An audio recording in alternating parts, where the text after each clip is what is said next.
Hey friends, it's Jeff Morgan. It's time for some more Q&A.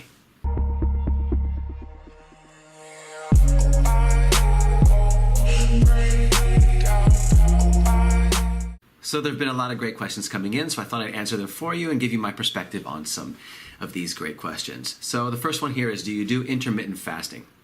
Well, I just finished a 72-hour, 3-day water fast, which was quite a cool experience. So I'm linking that video up here and down in the description. I did lose some weight on that video, and I did feel pretty clean, but I kind of wanted to do a little bit more, but it kind of took me out of my family duties, so I gave it 3 days instead of 4 or 5. Which actually was recommended by one of the doctors that I was talking to. So after doing that, I realized that I would like to give my body a regular break from digestion, maybe a daily break, and intermittent fasting would be good for that. So what I would do is I would stop eating around 6 p.m. in the evening and not eat until at least between 10 and 12 o'clock the following day. It'll probably be around 10, so that'll give me a 16-hour break between meals. And I think that is a good break. So that would mean that I'd have to get the calories that I would need for the day between 10 o'clock and 6 p.m., which is totally attainable. So I'll probably give it a try. So the next question, is there any alternative to walnuts and flax for omega-3s? I am allergic. Yeah, there's plenty of alternatives. One that I actually take regularly is ahi flower oil. And the ahi flower oil is a Veg Pro omega source that actually has 400 times better conversion to EPA than flax, which is the #1 omega supplement for plant-based or vegans or people on a plant-based diet. So ahi flower is a great option. It is an anti-inflammatory oil that is very stable in its capsules, and I absolutely love it.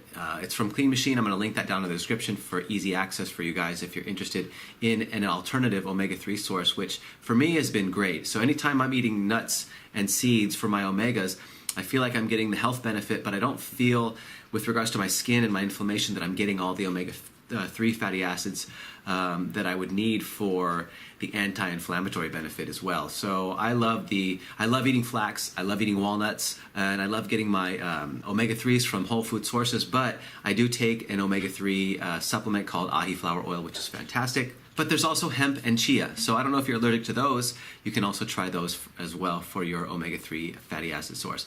And one of the reasons why I like ahi flower so much as well is because it's really high in SDA. So with regards to the conversion chain from ALA to EPA and DHA, there is SDA, stearidonic acid, along the way. So if your body is getting the stearidonic acid, it's just 1 step away from the EPA and 2 steps away from DHA. So I know it's not that simple with regards to the conversion, but it really is a better source in terms of getting more of the short chain omega-3 fatty acids converted into long chain omega-3 fatty acids. So there are other options out there. So next question, and this one's really more of a statement, but I'm going to field it anyway.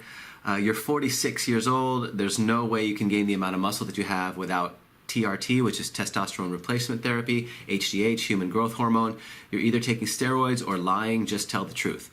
I get these comments every once in a while, and they don't really bother me because I know the truth. If you knew me, you would know that I wouldn't put any of that stuff in my body. My channel and my life is all about health and wellness, and it's not gaining muscle at all costs. So the 15 or 16 pounds of muscle that I've gained over the course of the last 6 or 7 months has been all on food, naturally, and some of the supplements I take, which I'll discuss later, have been really beneficial as well, but no growth hormones whatsoever, and steroids, no. It's just, I mean, look, I'm not a huge guy. I think if I was taking steroids or, TRT, I'd be a lot bigger than I am right now, especially with the amount of food that I eat and the intensity of my training. So, no, I would never do that to myself. I really appreciate my health a lot more than that. So I would not be adding any kind of additional or synthetic hormones.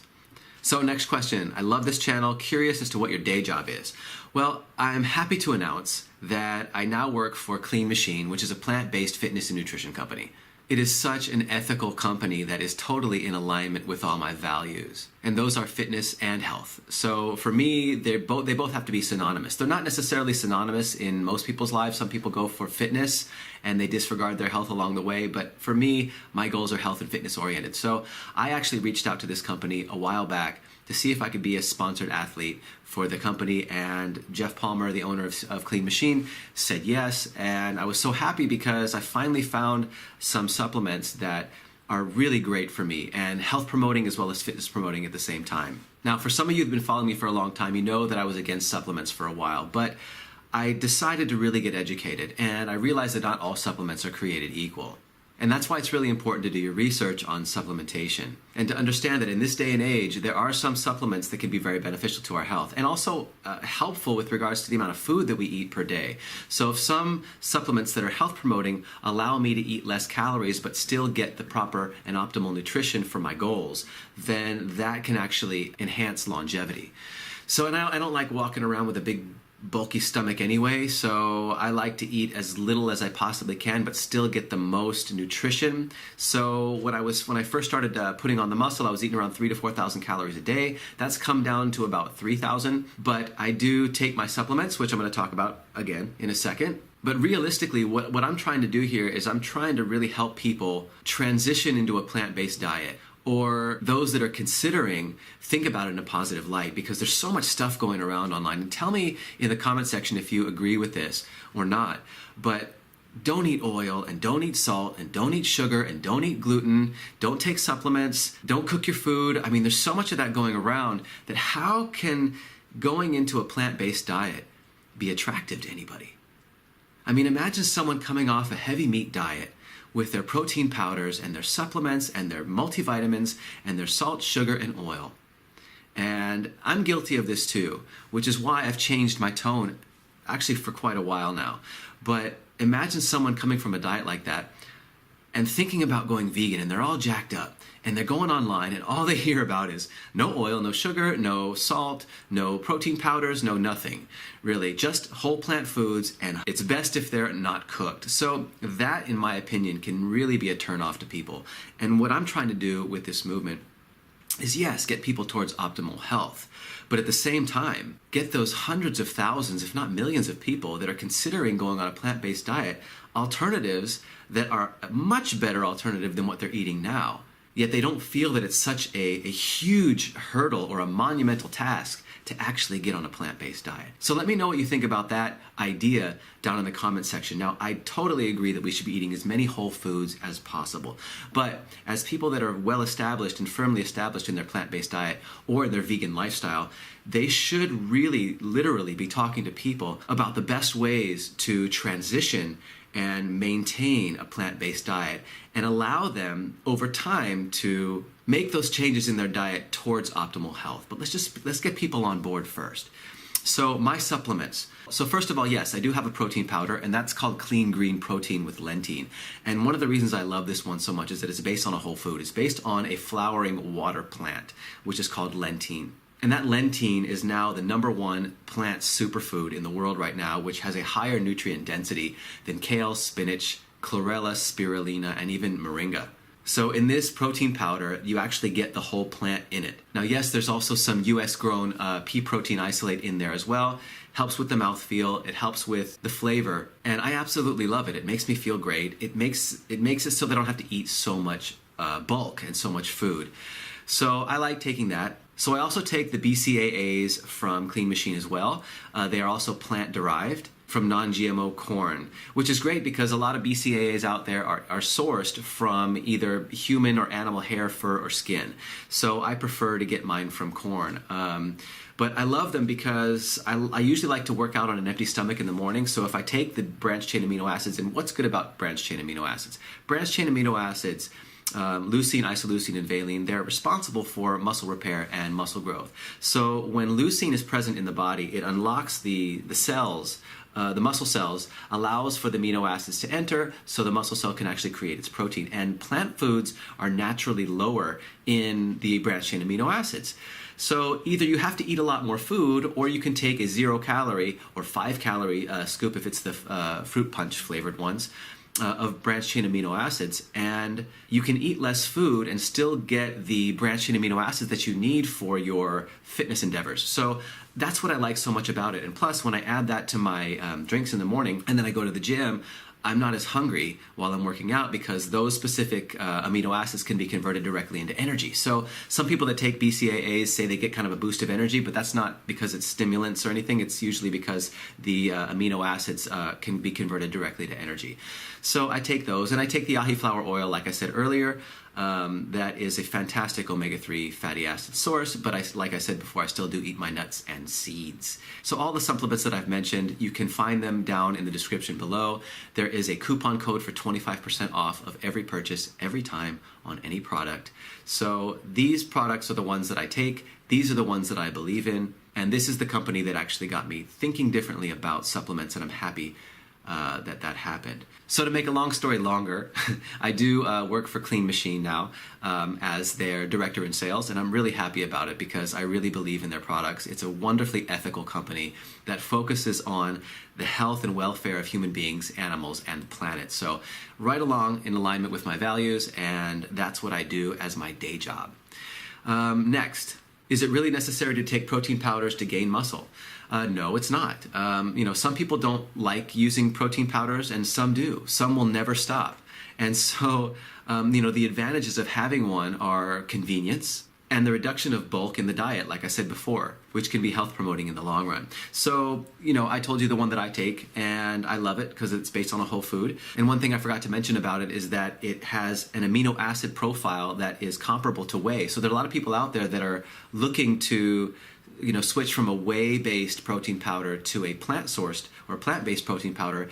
And because the lentine in the clean green protein has an amino acid profile comparable to whey, a lot of people feel comfortable going from the whey protein to this plant protein because, obviously it has a higher nutrient density and also is healthier for you in the long run. So it doesn't come from cow's milk sources. So it's not necessary to take a protein powder. You can just simply eat food and see if that's enough for you. Now, protein powders, what is a protein powder? If you think about it, you have your protein isolates, and you have maybe whey isolate or pea protein isolate or soy protein isolate. Now, just because you're not taking a protein powder, it doesn't mean that you're not actually getting a protein isolate. So there are a lot of vegan bodybuilders or vegan athletes out there that eat seitan. And seitan, if you've ever made it yourself, I make mine all the time, is made from vital wheat gluten. So vital wheat gluten is about 80% protein, and it's a powder.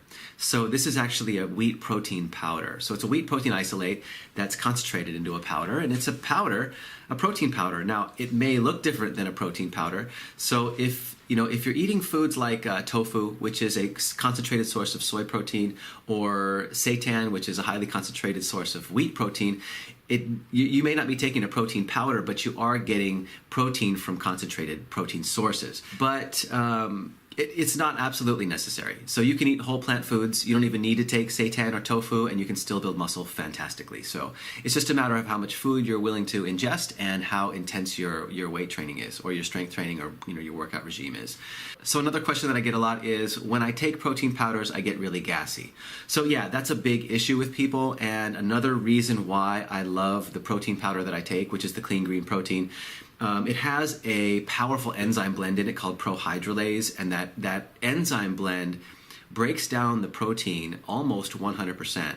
So what that means is that your body is going to be absorbing almost all of the protein that you're eating. So sometimes people will eat protein and their body won't be able to absorb it all. But when you take this and you have that powerful enzyme blend in there, not only are you absorbing more protein, it breaks down that protein, and you're not getting all that gas and bloating that you usually get from protein powders. So in my opinion, and I'm going to say this, it might sound kind of funny, but it's the first fart-free protein powder that I've ever had. And protein powders are new for me, but I remember years and years ago when I used to take them, man, it's like, don't go out on a date if you've just had this protein. You know what I'm saying?